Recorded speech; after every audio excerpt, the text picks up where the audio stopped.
Glad you can join us today, folks. Today we're down in southwestern Wyoming hunting trophy mule deer. We're going to have plenty of action here. You're going along with me as I try to find a 180 class trophy mule deer. So come along with us on an action-packed TV show for trophy mule deer in Wyoming the Eastman way.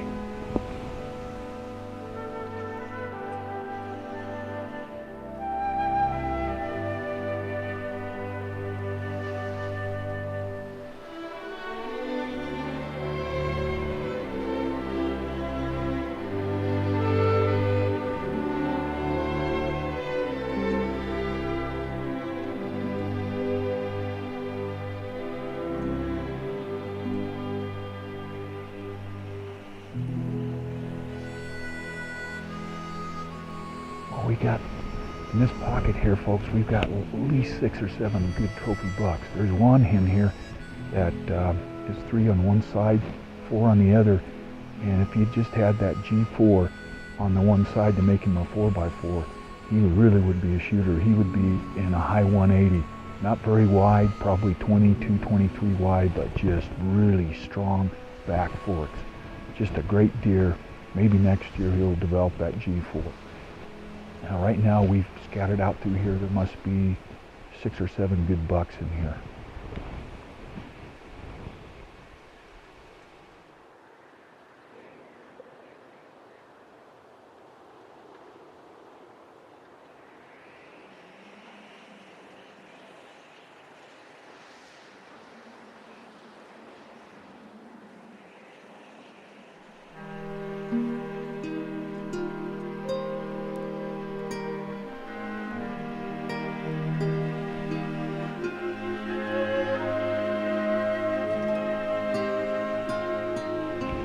Over the years, I've taken 2 good bucks out of this pocket.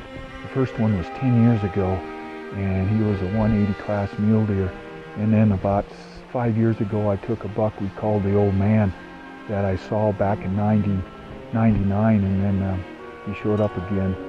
And he had like 7 on one side and 8 on the other, and it was on his way down. So this pocket potentially has produced several good trophy mule deer for me. It's one of my best spots I like to hunt down here in southwestern Wyoming. Now the fog's coming in, and it won't be long. We won't be able to look in here. We'll have to pull out and maybe come back tonight.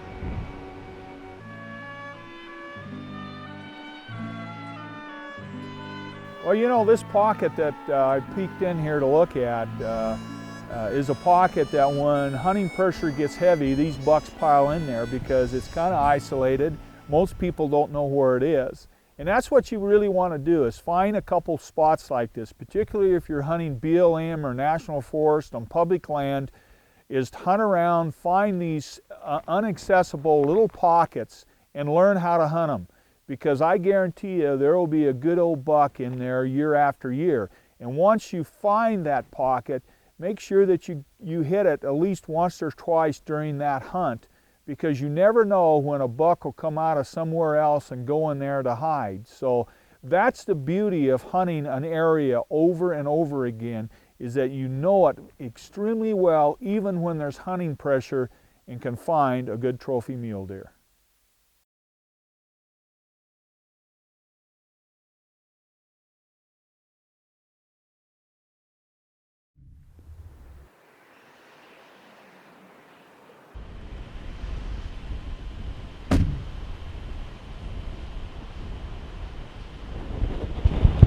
This buck down here we've been watching for 2 hours.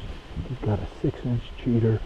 He's over 180 with a cheater. He's at least 32 inches wide, 27.5-inch mainframe. And this is, you know, there's public land around here, and there's some shots going off. Hunters are around hunting, and this whole buck's throwing his head up and it's moving our way. And we'll see if he gets closer. We'd really like to get in on this buck maybe tomorrow. We're going to sit here until dark, put him to bed, see what he does. But he's a great mule deer. I mean, he's just one of those beautiful bucks that we've been looking for.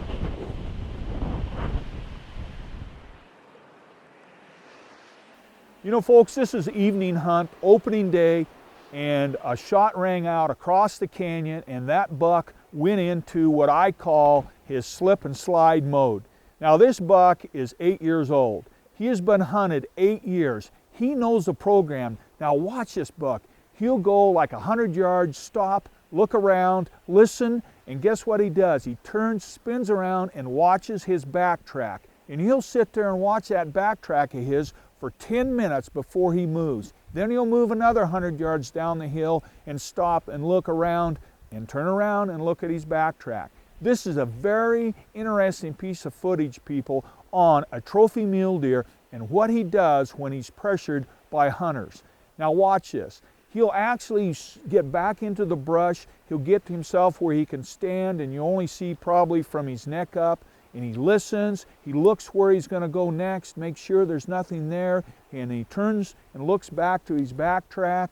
He's very, very cautious, and he went down through there about 400 yards and stopped at least 3 times, watching his backtrack and really watching where he was going to go next.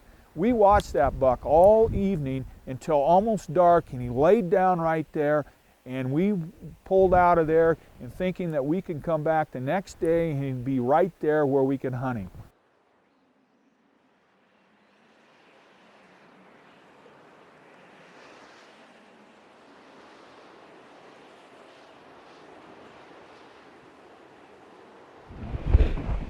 We've been watching this buck, folks, for a half hour. He's been laying in that sagebrush. And let me tell you that a lot of times these old bucks will pull off and lay down in the middle of the day in the sagebrush right out in the open. Most people don't know that. Most people are looking for them in the Quaker patches or in the thick brush. But a lot of times those bucks, especially an old buck like him, he's really heavy, he's old, he's probably 9, 10 years old, will get away and lay right smack dab out there in the sagebrush. So it's important that you set your spot and scope up like we did here and scan everywhere, every sagebrush flat, under every nook and cranny, and you're going to find a buck like this. He finally decided to get up and move off, and I think he's going to go in the Quaker patch over there, but that's a tip to remember when you're out here hunting mule deer out west is people just drive past these sagebrush flats, and I guarantee you some of these old bucks will be laying right in there in the middle of the day watching traffic and people walking by.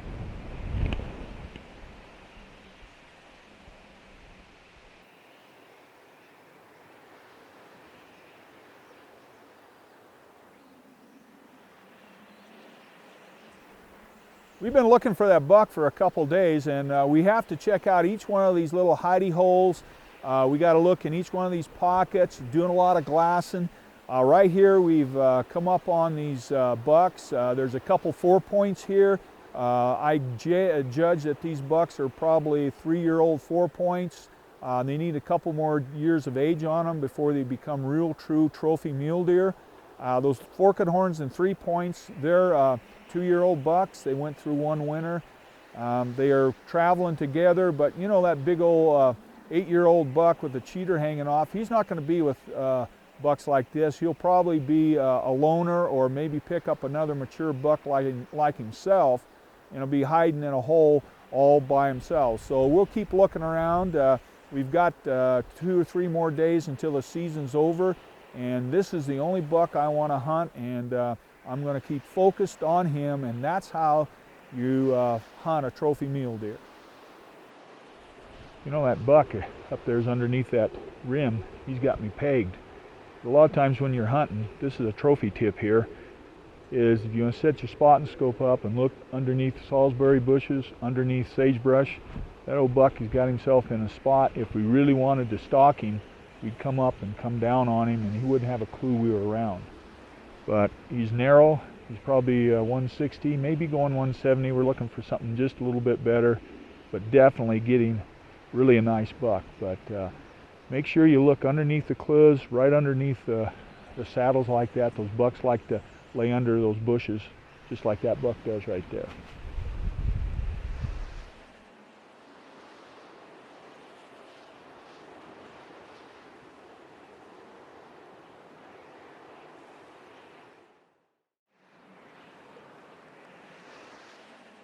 This is the last day of the hunt, last evening. Bucks are showing up. This one buck here is pretty good. He's probably one high 160s, maybe 170. But you know, if you don't hold out, you're not gonna get a good buck. So they're out plenty early tonight, so we're gonna ease on up, check a few spots out, and then check where the last time we saw that cheater buck last couple days, and see if we can't hook up with him where we got that big buck we looked at last night, or see if we can't find him too. So it's on and upward. Well, folks, guess what? There he is. He's in the buck hole. It's 3.5 miles from where he was 5 days ago. It's 2:30 in the afternoon, the last day of the hunt. There he is, and he's flat-footed. He's out there eating. I can't believe it. So come on, we're gonna make a sneak, gonna come down on him. It's gonna be fast and furious and quick. So hang on, take a deep seat. Let's go. Well, folks, as I was making the stalk, the buck heard me, and he went right down through that buck hole, and he's going out the bottom. He is now 350 yards away. He picked up another buck.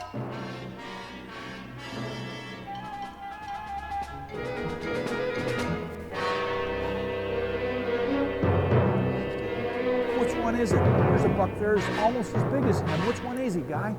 You sure he's the second one? Okay. Which one is he? Which one? Number 3. It's just a hook.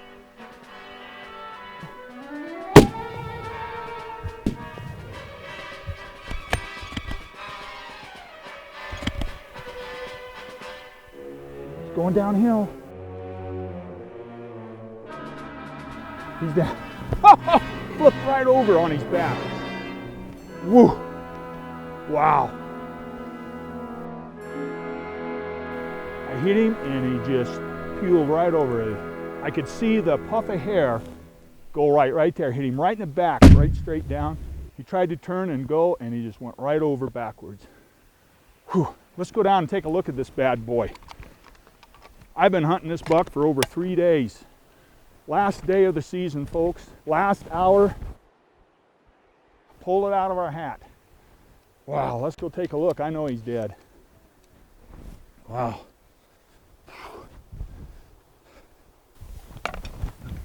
Look at that buck, folks. Well, man, this is quite a hunt. We've hunted 4 days for this buck, and finally the last day of the season, in the last hour, we found him this afternoon at 4, and there was some shooting going around. This is during the general season here in Wyoming, and he took off and went and found himself a hole, and it took us that long to find him. And after a couple stalks, you saw what happened. We were able to take this buck at about 320 yards. I spined him, and that's all she wrote. But he's 30 inches, and he's got bladed G2s and 3s, and he's about 5 inches at his base. Just a really great trophy mule deer. And when I first saw him, I said, man, I'd really like to take this buck, because he's got the character of this big long cheater that's over 5 inches long off the G3 there. So we got to get him out of this hole, and tonight, and this is the last day of the season down here, and we pulled it out. We didn't. We saw a lot of good bucks today and yesterday, but we held off looking for him, and because he is so unusual and quite got a lot of character. So that's a story on him. I'm really pleased that. I'd like to thank Wendell and Corky Fronten for helping me. I come down here every year, and Wendell and I look at a lot of bucks, and we really have fun down here. And I brought all my kids down here. They've hunted, and we just have a great old time down here. So I'm going to go get the backpack and the gear and see if we can't get closer in this hole to him and get him out.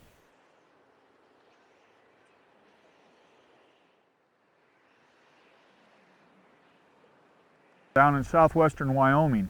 And the one tip I have for you when it comes to hunting a trophy mule deer like this is stay with the buck. What I mean by that is I spotted this buck, and there was a lot of hunting going around and a lot of guys shooting around, and this buck took off and left the country, and it took me 3 days to find him again. He was down in a hole hiding. But the point of this tip is don't give up. And once you find a good trophy mule deer, stay with that buck, keep looking for him, don't get discouraged, and don't try for a lesser buck, and you will be surprised how successful you'll be at taking a good trophy mule deer. That is the #1 tip I have when it comes to hunting trophy mule deer on public land.